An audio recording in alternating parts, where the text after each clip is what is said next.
How to make broccoli soup. Saute diced onions and garlic in melted butter.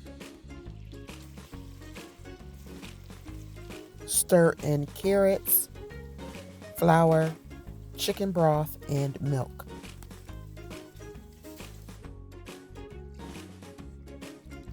Add in the broccoli and bring to a boil.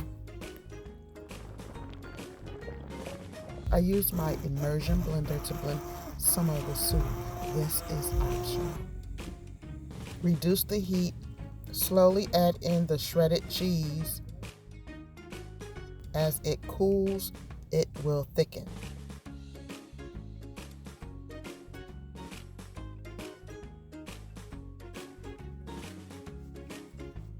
Add in salt and margarine and serve a wonderful broccoli cheddar soup.